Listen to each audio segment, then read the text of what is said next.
small circle. I think it's gonna be us. Sure. I have some things that I want to show you, but it's also about, you know, if you have questions for us about what we do and stuff like that, please feel free to ask, and don't be shy. We are a laboratory. We started as an agency, or like kind of like the name came more as a EX lab, like it came more as a, yeah, we thought it was cool, no? Lab sounds cool. They are like, you know, city lab, whatever. There's like many labs in Berlin. And we thought, hey, it was cool, sounds good, let's take this. And as we move on in our trajectory of yeah, doing our work, we become more and more a real laboratory, you know, like sharing knowledge, generating knowledge. And I really want to embrace this idea even more, and want to like really also change how we, I don't know, do projects and interact with our clients, to become even more of a laboratory, to be more open, to be more be in service for the community, I would almost say, because like employee experience is kind of, you know, hype now, and like, oh, like it's, I don't know, maybe it's already we are in the downward valley. I'm not sure where we are in the hype cycle, but it's still a young field, and there's still a lot of confusion around, or like, you know, confusion and interest, I would say. And we are also on this journey as anybody else. And I think we can be better if we collaborate and work together, and it can be more exciting than just doing consulting work and then getting the job done and then the next thing. So yeah, I mean, like, that's what we do. We founded EX Lab 3 years ago. Not just me, Madeleine and Shada are also part of, like, we are reframing also that we are not the co-founders of EX Lab, we are now members of the EX Lab. So like, we try to get a whole different, hey, who's that?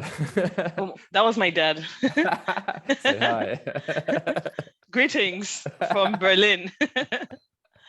Fantastic. Yeah. So we kind of like try to shift the narrative away from, I don't know, it's a company, it's a consultancy, to kind of, I don't know, I don't want to use the word platform because it's a little bit overused. More of a collective? Yeah, collective. I don't know, it sounds always a little bit vague and artistry. As like I founded a collective before, so I know what people think when you say we are a collective. It's like, okay, but what is it that you really do? So yeah, we're not quite sure like what the perfect word for is. But I think by accident we choose a really fine word already. Like laboratory is kind of a good thing. And yes, but before I go into like what Open EX Lab is and what we are trying to do, let's do a quick check-in. And I want let's do a quick round. Like, who are you? Where are you from? What are you doing? Why are you here? Maybe. And if your day would be a color, what color would it be? Interesting question. Yeah, I will start, like, you know, I'm Julius, by the way. And I told you a little bit about myself already. So I will go straight to the color. And I think for me, it's a white pale yellow day, because it's very blissful up until now. I've been doing work in the morning, very relaxed on that little chair in the back in the sun. So I feel very, I don't know, very light today. Okay, so, interesting. Yeah, it has been very sunny and nice. But please go on. Okay, I'm good to go. I'll start with my color too. I feel like my color today is a vibrant green, and I think I know why. So I woke up, I didn't get my usual 8 hours. I got only 6 hours because I was talking to my brother-in-law until very late in the morning this morning. But I had a very nice cup of matcha, like the best you've ever tried. I gotta show you. Sorry. Oh no, my blurry Anyways, it's from Organic Burst. I have to remove the blur. It's super good. And it just gives you a kick without, I don't drink coffee, so that's my color. And my name is Bucky. I come from Lagos, Nigeria. And yeah, I currently work at Hotjar. It's a fully distributed company as people operations. Before then, my academic background is in law. But then I like to say that I went on the love boat to Germany. I got married to a German, and I knew that when I was moving to Germany, I couldn't use my law for anything. And so I switched. I knew that I was going there to teach English. No regrets. So I did that for 8 years, but it was fun. It was a wonderful way for me to integrate. I was going to companies and teaching adults and everything, but the time came where it's not scalable. You don't make any money from it. And it was time for me to think about, going into the corporate world. And I knew I didn't want a traditional company where you go and take instructions and do this over and over. And this is what my attraction to startups was, and where you can, make an impact and see every day what you're doing. And so I had a brief stint with a startup in Berlin and Würzburg in Scout B. And this is where I started to think, then also with age, what you want, you're very clear about what you want from a job and what and I didn't understand how people were doing business in this way. It doesn't make sense. We're not robots. And so for me, employee experience, like if you want anyone to put in that extra discretionary effort, like I'll go over and beyond, you have to treat them like human beings. And that's why I'm attracted to anything employee experience and how do we treat people like human beings so that they will, it's a no-brainer. Treat people well, they'll give more, but it seems to be a huge deal for companies because I don't know. So that's it in a nutshell. Yeah. That's a wonderful story, Bucky. Thanks for sharing. You're welcome. And where are you based right now? Are you in Germany? Or? No, I moved back to Nigeria. I'm in Lagos now. Okay, 20 million people. From a village of 800 people 10 months ago to a city with 20 million people. Okay, that's a nice shift. Yeah. Nice. My name is Rakish, based in Berlin right now. My color is the color of the sun that I'm waiting for. Usually comes by from the afternoon to my side of the building. So that's why the mornings are a bit colder. Fingers crossed. Thanks. And I mean, my space is really about working with organizations and teams to help them with their challenges, work a lot with the design sprint method, and somehow organically, my focus has come to be more about working on people problems. So work both on these overlapping areas between employee experience, strategy, culture, org dev, everything associated with that. Yeah. And I've been craving this more of collaboration also, and noticed that the last year or so, there's a lot of stuff that's happening, but it's happening mostly in discrete spaces. And when I saw what you were sharing, Julius, I thought it'd be really cool to see how we can put our heads together. And even when I connect with the HR community, it sounds like they want to talk about a lot of things, but they can't, or for some reason, there's things in the back of their mind that they don't want to really openly address. That's the feeling that I get. And I feel, yeah, there needs to be more openness, more collaboration. And I love the fact that you're able to, kickstart this. Yeah, that's sort of my thing. I want to get into more collaboration this year. So yeah, that's me. Fantastic. Thank you for your introductions. What is the color? Did I miss it? Yellow. Yellow. Of the sun. Yeah. Sorry, I missed it. Like the sun. Yeah, definitely. Buki, do you know by any chance Sarah Murray? Yes, I do. I worked with her. Yeah. She was a participant in our ambassador training 2 years ago. Ah, okay.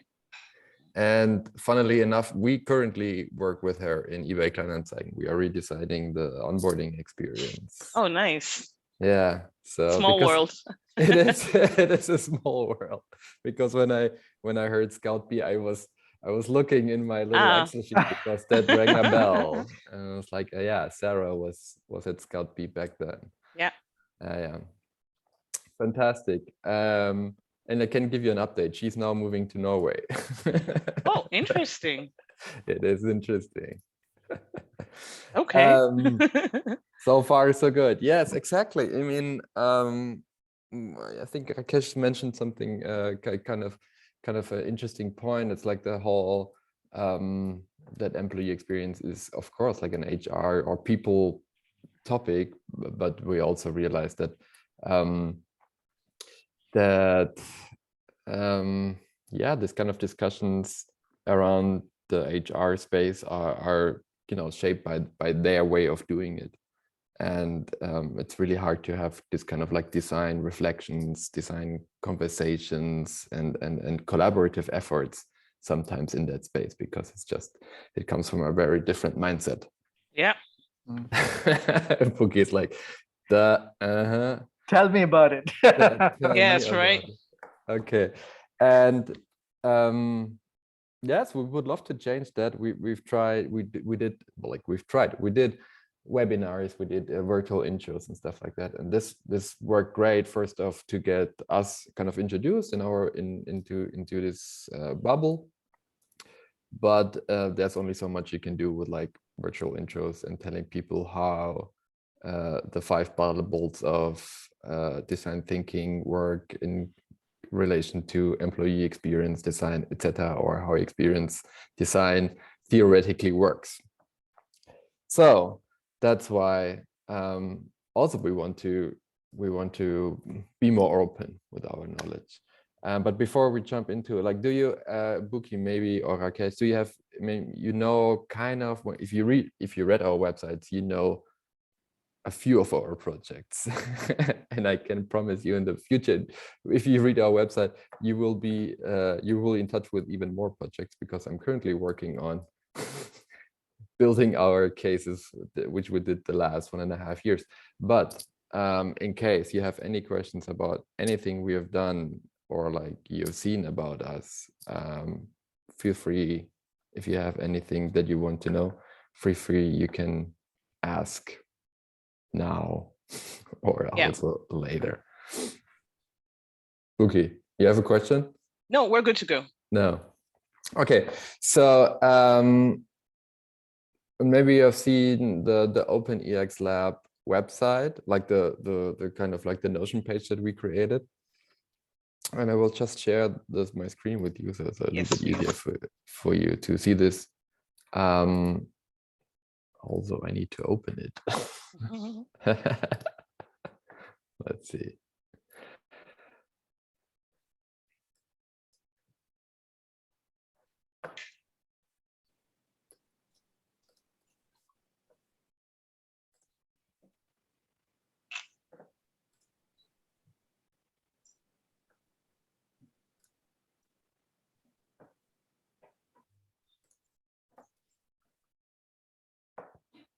Okay, let me share my Notion with you.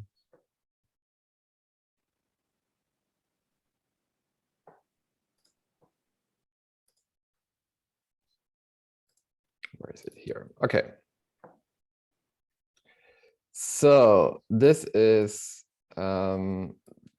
what you see right now when you go to not to our website, but to the OpenEX Lab website. And we threw this together like a while ago, because everything started with our library, and I'm not sure if you have looked into it, but it's basically, I mean, like all the resources we use, like in our project, in our trainings, when we find something that we think is nice, we put it in here.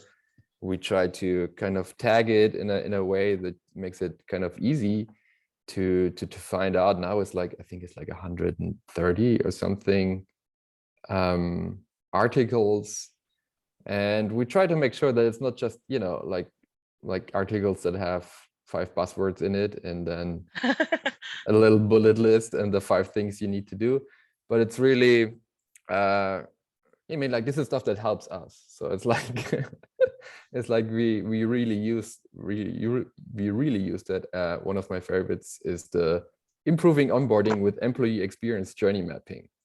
And this is basically like a, I don't know, like a whole activity report of a person that did this, and like with all the minute detail and what they did and how they did Oh, it. I love it. And it's not a good read for afternoons, like going to bed. But you know, if you really need to do it, this is where you can find a lot of interesting stuff. So yeah, this is the library. Feel free to use it. I think this, if there's one thing that I just added this last week because I had it as a screenshot on my phone, but this is a resource that I have been using probably every week, and I always looked for it in my phone, and it was driving me mad because it was, you know, I took this screenshot of a piece of paper in a workshop in Switzerland, and was about facilitation. And this is like the 4 stages of deep breathing by Howie Liebman. And I use exactly this piece of paper every week. And I cannot understand why I cannot remember those 4 things. But it's like, if you're doing workshops a lot, this is the perfect cheat sheet for reflections. Very nice questions there. It's like, it's super easy. Absolutely. And it's like even feeling facts, finding future, but I cannot remember it. I use this a ton. So if you do it, you can find this in the library. But okay, this is the library, straightforward. What we are doing now, it's like we did a performance, like we did the science sprint with Kiron, which is a startup here in Berlin, for open education. We did a 5 days employee experience design sprint with them. We invented basically the employee experience design sprint, and did this with them. And this is the whole documentation, also like what we did, how we did it. I don't know, there's agendas in there, there's the prototypes, how they looked, and some even like project management stuff. So this is like, it's not a template, but it's basically like exactly what we did with them. So if you need some inspiration there, you can find this. What can I show you? I mean, we did some leadership circles with Holiday Pirates. This is the activity report. It was a publicly funded program. So like we got some funds from the EU to do that with them. This is what we had to write up as a documentation of it. It's about the session, what sessions we did, what content we used, what methods we used, what we learned from it, stuff like that. If you need to put together a peer-to-peer learning experience for leadership, this could be a good way to I don't know, steal some content, get inspired. Exactly. Remix, copy, and match what we have done and make it better, obviously, because there's a lot of things to make better coming from that, because like we learned a lot in that experience, and it's all in there. And Rakesh knows this. Right now we are working also on a community format that's called the Workshop Garage. We do this now with Butter together. They were really nice in inviting us to put because we started as a workshop clinic, as our own format, and then they asked us, hey, this could be great for the Butter community. And that makes a lot of sense. Yeah. Rakesh knows this because he's in the first one, and he was very, very excited about that. So how it works is that you bring a challenge, like a workshop challenge. So like if you want to do a I don't know, leadership workshop, and then you're stuck, just sign up for it, give us the challenge in the sign up process, and then if we choose it, we, with everybody in the room in this hour, we kind of work out an agenda and kind of, how cool is that? Take it from there, because it's, and we've been asked why we are doing this, which I think is a good question, because it's not directly related to like employee experience design so much. I mean, like, kind of the first topic was not designing company retrospectives, for example. This is related to EX, but it doesn't have to be. And I think, well, we started this as an experiment also, how to create these kind of learning spaces. Because this is for learning. Like, we are learning Exactly. together with everybody else. Everybody else is learning something from us. And our work right now in this kind of EX projects is a lot about learning design. And this is our way of learning how we can do this better. This is our way of learning how to design learning, I think. Okay. Yeah, sign up for the Workshop Garage. We put it here also, and kind of link all the tools that we kind of mention and use in these things here. So I don't know, how might we questions, then there's the link to the IDEO toolkit. And I love that one. yeah, it's a evergreen, isn't it? Powerful evergreen. Yeah. Okay, so this is all the stuff we have done until now. And what is the latest idea is that we want to do open calls for learning experience design. I need to find a better name, because I think everything is now called open or call. It's like it gets slightly confusing, but bear with me. The idea is to basically, instead of, okay, where to start? So we have been designing trainings and kind of learning experiences for some companies and for some organizations, and we see that, and they pay us for that, and that's great, obviously, for us. But we see that we are kind of like getting engaged for similar things.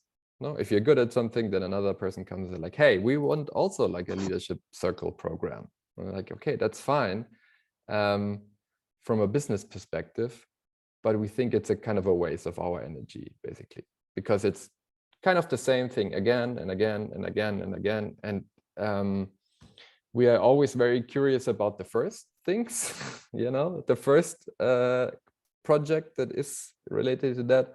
And then we can also see that our energy and our curiosity declines with the next project that is very similar to this one.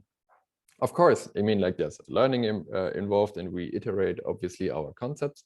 This is the nice part. But we think it could be more effective if we do it once and then just give it to everybody that wants it and release it under Creative Commons. Because for us, it would make much more sense. Other people can take it from there. We don't have to do the same thing again. And we will do this with a while ago, we did an online workshop, online course on employee experience design. So we did this, like, it's with videos and stuff like that, and all that stuff. I think we sold it for 120 euros at the end, and we made a good profit with that. And now we will also release it on the Open EX Lab platform. So there's going to be the videos, the templates, agendas, the facilitation guide, everything that we kind of produced for this online course, for you to learn how employee experience design work. We will release it there also, or like put it there for everybody to take and do whatever they want with it. Because we created the content, we can give it away. And this gave the inspiration for doing these open calls for learning experience design. Because we found out, I mean, like, the content is there. We don't sell the course anymore because we have made, I don't know, I think 12,000 euros with it, and that was fine. But we are not engaged in the marketing of it because we found out this is not really what we want to do. You know, there's a lot of work that needs to be done to sell an online course, and creating is only the start. And we are really good in creating, and we are not so good at marketing it. So we're gonna just give it away for free and for everybody to remix. So, okay. And this is what we want to do with all kinds of learning experience. And now we have thought about two things that we always wanted to do. And this is the employee journey mapping virtual cohort course, or like an online course basically, but it's like works in a cohort setting. And I mean, like we created a rough kind of overview of the kind of modules that should be in there. So it's like, okay, research methodologies and crafting journey maps and mapping with your team and what you do with the journey maps. And there's like some, you know, just rough content in there. It's basically just the structure of it. And now we are looking for we're looking for people who will sponsor this employee journey mapping cohort course. So like companies that will say, okay, I will give you 10,000 euros and I can, I don't know, put my logo there, or I want to have a license for using it in a commercial product, or I want to have a little bit of a customization for my own thing. We would do that, right?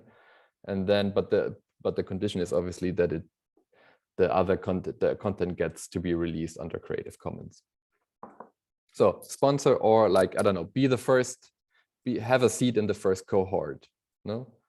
Just basically buy a ticket for the first run through for the cohort program.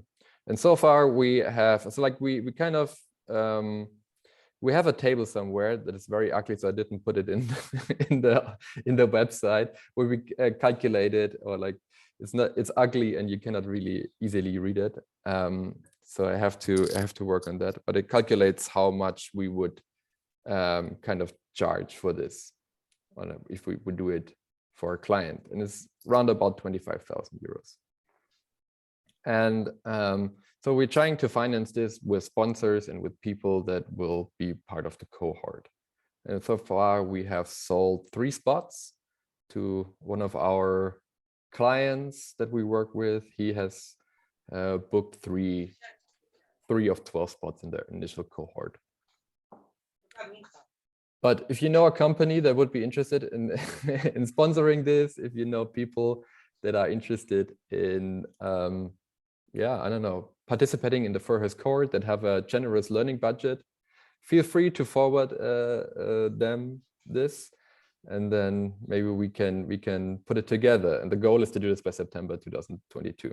Okay, first one, and the second one is a library for self-organized learning circles about team development. Oh. Yes, we started this with the what I showed you earlier, with this funded program about team leadership. So that there's already a little bit of a content here that we use for that program. We put it here together. It's basically kind of content that you as a team can use on your own, you know, in a workshop setting, in a meeting setting. And this thing that we created so far is about team dynamics, and especially like team values. So for every session we have kind of like a short description, what this is about, what you will do, and then kind of like a little bit of a homework for the next session with a tiny exercise.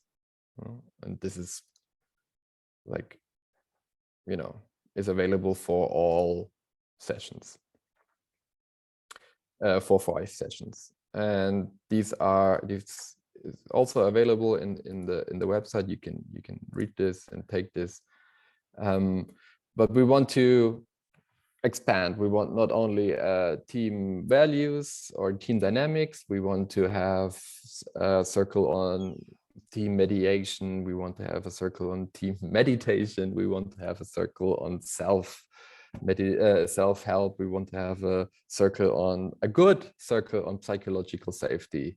We want to, you know, all these topics that kind of deal with team development, having hard conversations, etc., so on. We want to create these tiny circles, that the circles are not tiny, but the content that is related to the circle sessions. No? And this could be super valuable because you have a lot of managers who are stuck in that manager label, and they could totally use something like this. And especially with a lot of remote first organizations, this would be super useful.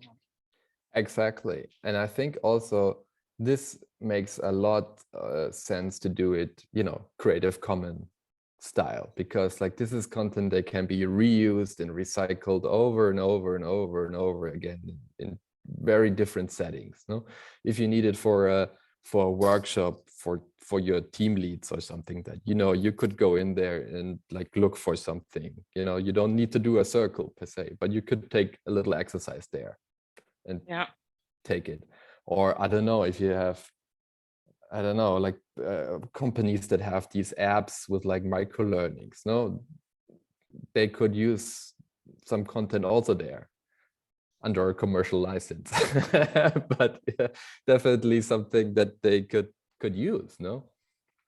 And so this is a little bit of a bigger project. It's like 45,000 euros, which is the goal that we see that we want to reach by the end of the year, or like this Christmas this year.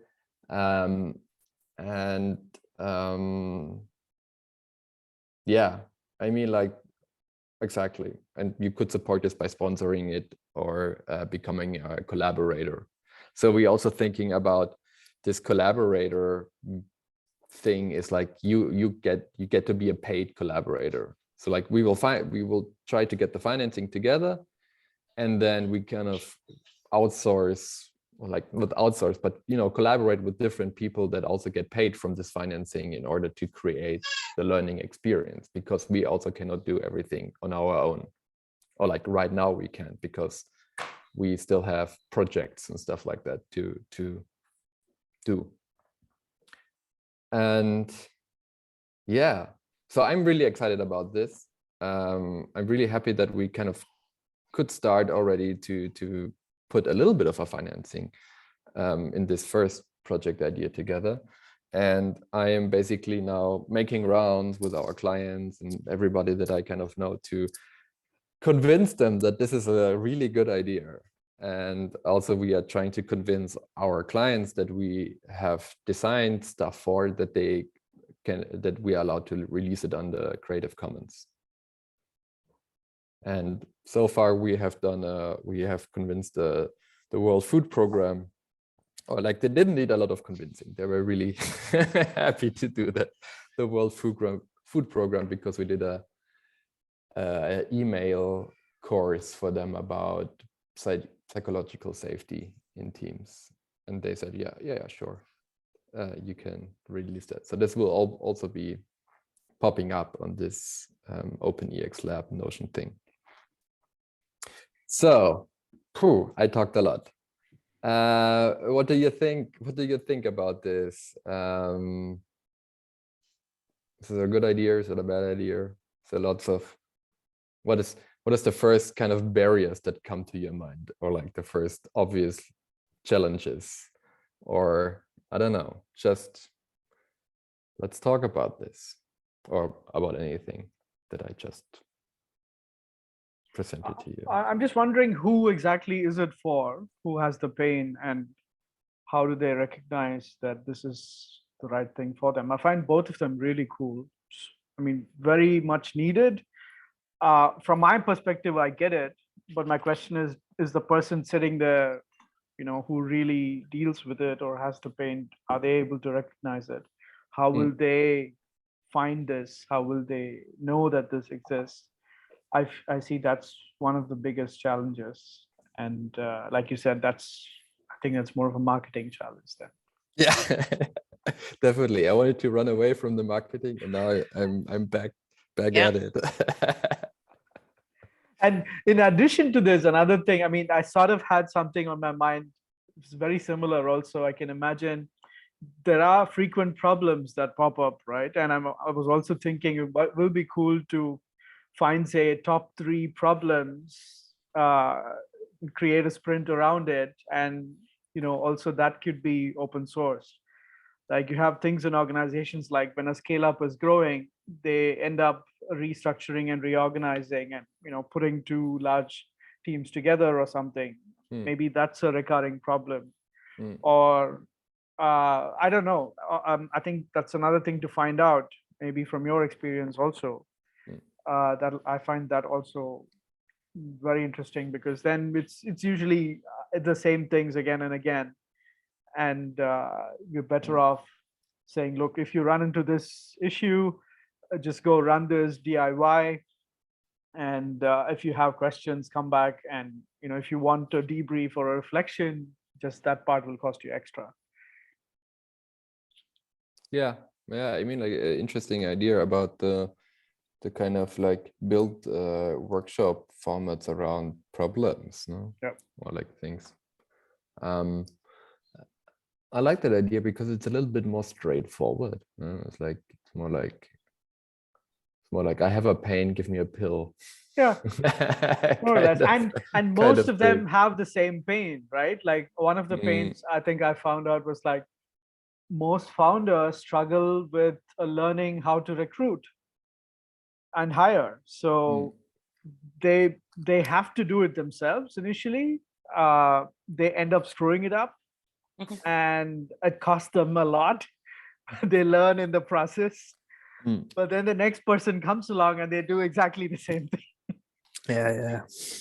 I have a question about that for both of you, since you're more experienced in this. Like, how do you find these people? Is it that things have been fucked up and they're like, okay, we need to find someone to help us, and then they go to Google it, like, I have a pin, I need a pill, is really different from I really know that I have a foundational problem. So I'm wondering, where did the customers come from? And because of this, if you start doing it, you find out, oh, this is not working, then we need someone else. Then we find someone like Rakesh or Julius that can help us with it.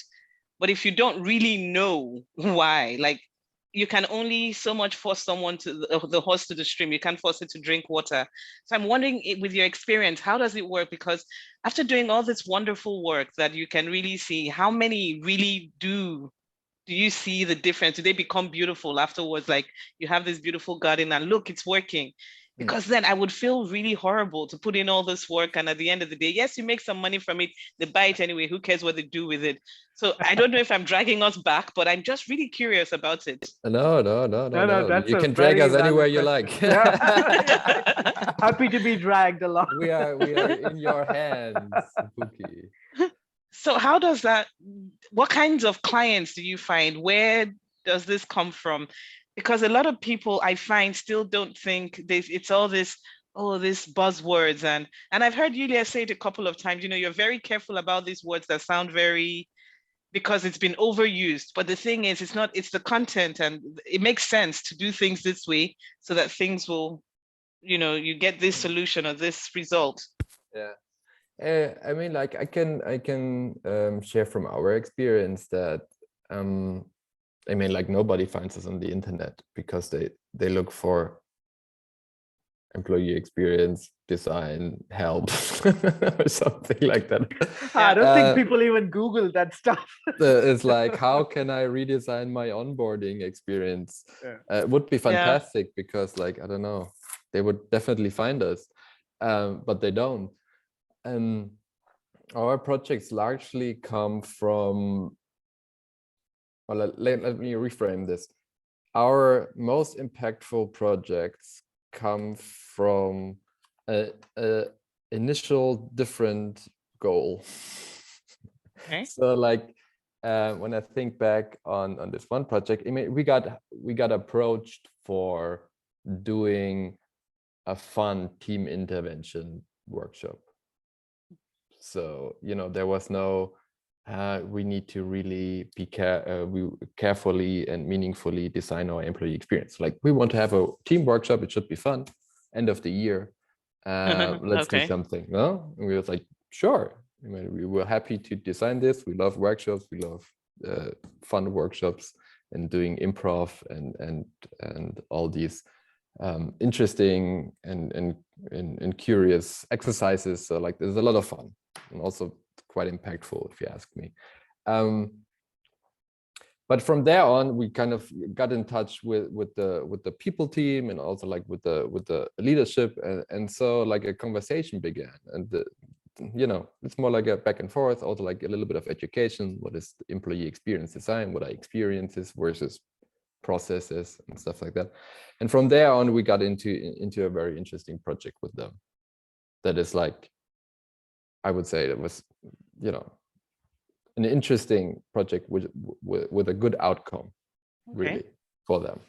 So yeah, so like basically it's more like a conversation, or like, you start at a very naive point, and then people see also what you do. And I think it's because like we always are very careful to explain to our partners why we do things in a certain way, or like why this workshop, why do we this exercise, why do we this exercise, because like there's a lot of thought behind it. It's not just we put an agenda together with like the top 5 fun games in workshops. And so people realize that there's a lot to think about when it comes to experience, and like all these levels of the tactility, and like how do we want people to feel when they come into a process or into a room and stuff like that. So it's like, I think this comes from just like a conversation, and like showing them also firsthand how different an experience can feel. In that case, it was the workshop, because it's like carefully designed. Okay. Does that answer your question? It does. It does, but it also makes me feel like, so it's few and far between. Like,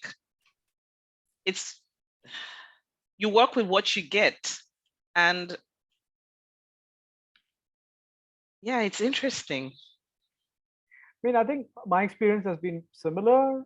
It's either you start from somewhere and then it builds on, or there's a lot of word of mouth. At the same time, I also see sometimes that it depends on the size of the organization. Like if it's a scale up, if it's a corporate, they come and say, look, I have this exact need. This is what needs to be done. I need this help. I was told you can do this. Can you help us with this? So they're sort of like, at least they come with a presenting problem. I mean, what's underlying is always very different. You find out that only when you dig deeper into it, but at least they come with it on the surface. Whereas smaller organizations, like I'm working with a couple of 50 to 100 size fully remote organizations, they tend to try stuff first. Because they're very founder driven. They're like, why don't we do this? Why don't we do that? They try it, and then they realize that, we can't do everything on our own. We shouldn't be doing that. We need some help who knows this, what they're doing. Exactly, who's done stuff before, and then that evolves more for them. So that's been my experience. So. Okay, yeah, thank you. It answers it. I feel like we need to speed things up, though. Like we have to do better as humans generally in the workplace. Yeah. And no, this also inspires me to think of can we just go and collect the problems? If we can do that, then we can maybe see the top 3 or 10 or whatever, and maybe we can create something for that where the urgency is pretty high, along with the 2 things that you're suggesting, Julius. Would this be something interesting for you guys also? Because I feel there is no place to go to where I have a certain problem. Can I go see if someone else is having a similar problem, or to just understand, is this even the problem I should be looking at? I have a comment about that. That sounds amazing, and I'm sure we would be able to, gather a lot of problems. At the same time, if the people don't want the problem solved, we can know what the problem. Sometimes, it really comes from the top, right? So if a lot of the problems is due to the top, the management, the foundation, how it was built, and if they don't see it, we can talk until you're blue in the face, or If you're darker, you can't see any color, but nothing is going to change. But I guess we can know what the problem is, because this is something that I found out from just talking to people. So not necessarily from my own experience, my experience and talking to people. So many people, so many adults have been through very shitty, like things that you expect to be common sense. I want to host a 7-year-old birthday party for my kid. You know, like things that you expect to be common sense adult stuff, like this and this is what we should do.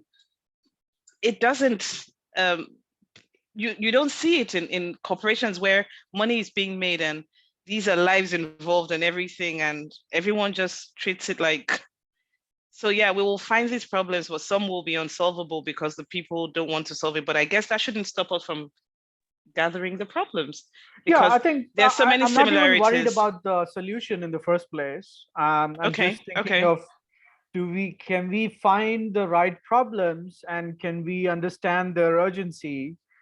That would be good enough for me. And to really understand everything about the problems, to really lean fully into the problem space and say, okay, do I really understand this problem? Why is it happening? What's behind it? What are the symptoms? What are the conditions? What are the signals? I would love that. I would love that. Yeah. That's enough. I mean, that's a great start. Can we, I'm getting a little bit lost here. Can we make it more concrete? What is give me an example, Bucky. Like what is on your mind? Like something that you observe, I don't know, that is. Let's talk about like new managers, for example, how so many people even go into careers and I don't know, do I want to be an individual contributor, or do I want to lead another human being and be in charge of their career?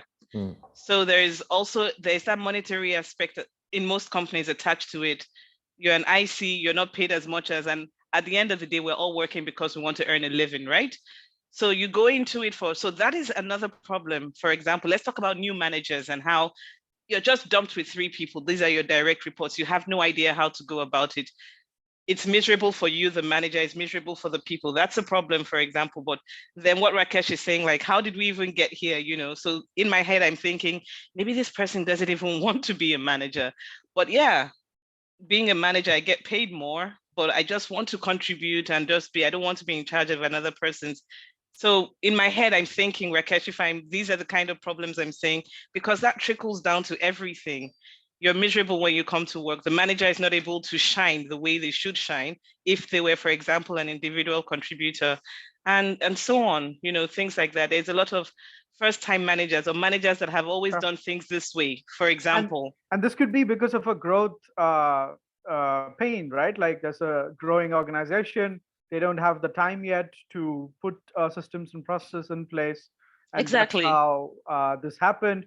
It doesn't mean that they don't know how to correct it. They know it, but there's just not, no one has put in enough care to think about the situation and, you know, find. Because things are moving too fast. Exactly. Like take the whole case of hypergrowth now. Like I worked with both Klarna and Solaris Bank last year, and this rate of change is crazy. Like the left hand doesn't know where the right hand is in the first place, let alone what it's doing.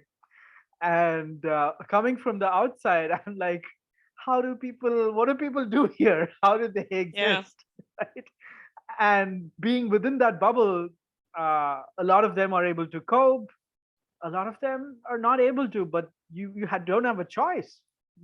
You just have to. And you just keep going through the motions, and you're then in the washing machine. You can't get out. Yeah, it's interesting because like this is how these leadership circles came together, like for us, because we have been involved with Kiran, and then they were so like, you know, I'm here. Like a team lead was saying that it's like, I'm here, but I have no idea how to do this. Like I read a lot, but it's just like, I don't know, what is my leadership style? Like what kind of mistakes should I avoid? You know, it's like, or who do I want to be? Or like, because like I've been here for very long, actually, but I'm not used to this kind of role, and I'm not sure how I want to be, and like what I need to do in order to kind of also, you know, kind of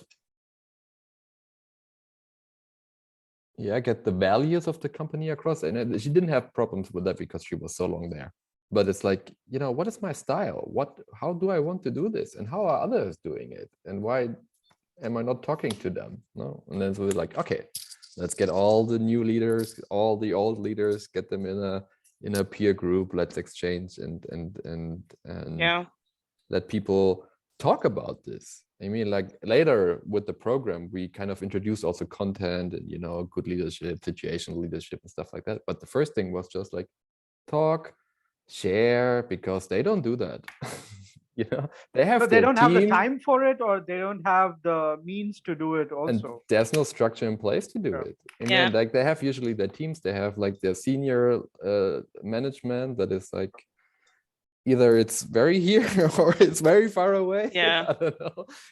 There's always like these two extremes, and you know, they're alone kind of.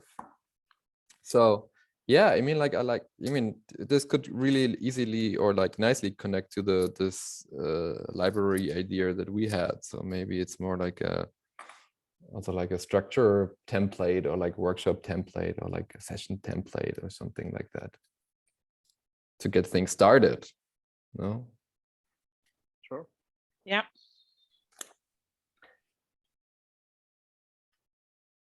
Oh man, that was I love it. Thank you for being here. It's like because I can see we are approaching our hour, and I don't want to overspend. I love just putting heads together and talking, and I really like that. I mean, like also the garage. The last few times was the workshop garage was in a similar manner, and I think these kind of the small calls are the best ones. Like, you know, if there's like 40 people there, it's always a little hard to get into a meaningful conversation. So what do you think, Julius? How should we move next for these two things that you shared? What would you expect, or what can we do? Well, if you know somebody that wants to be learn about employee journey mapping and how to This one here. There you go. It's one ticket already. and wants to participate in this, get in touch or like talk to that person, get like refer them to us, and we happily would, you know, find a like sell your ticket for the first cohort. And of course this is only happening if we get the goal together and then we produce this. But you know, if you know somebody like that, or if you I don't know, if you know organization, your company is interested in building a leadership circle or like a library for that and wants to sponsor this, and they're feeling this is a great initiative. To be honest, right now I'm feeling like for my talks with companies and organizations to become sponsor, it's a mixed bag. Some are like, oh yeah, that's cool, and I was like, well, no, sorry. If I pay for the content, I want to own it. And I was like, yeah, you're still owning it, you know, but also everybody else is like, exactly. It's like some for some it's a very easy and attractive concept. For the others, it's more like, I don't know. So yeah, but if you know somebody, or like, you know, if you have in the back of the head somebody that was engaged, and just give me contacts and I will get in touch with them. And that sounds cool. I'm even thinking awesome. Maybe it makes sense to do maybe like a small teaser session where we show, hey, just for a first glance at employee journey mapping, and that could also, you know, be a nice way of clearing up questions around this and introducing it as, say, look, if you show up for this session, you can get access to these tickets. That's something like this. Maybe we can, I don't know, if you're interested, Rakesh, we can organize this. Sure. Or, happy to put our heads together there. Yeah, very much. Because I feel a lot of people need to be brought to that point where they can first play a bit around with it, then they understand what it is, then it becomes a lot easier to make that decision. That's something we can look at. Sure. I mean, happy to collaborate. And how do I access that Notion page? Do you have a link there? It's in our website. Just go to exlab.de and then I put it in the menu. Okay, cool. Top right. Awesome. You can, and then you should be able to access all this content. Perfect. Exactly. Got it. Thank you, Bucky. So yeah, if you know somebody, give them my email or LinkedIn, and then let's talk. And I don't know, in a month, at the latest, we see each other again to, Yeah. I don't know, share updates if you have something, if you want to, if you're interested, of course. And yeah, I will let you know what happens. This was good. I'm glad I joined this call. It was nice meeting you both. And Pleasure. I have a Likewise. feeling we're going Likewise. to see each other again. Very much. Likewise. Fantastic. Fantastic. Thank you. Thank you. Enjoy the rest of your day. Have a Great. lovely day. You too. Ciao. Bye. Bye bye.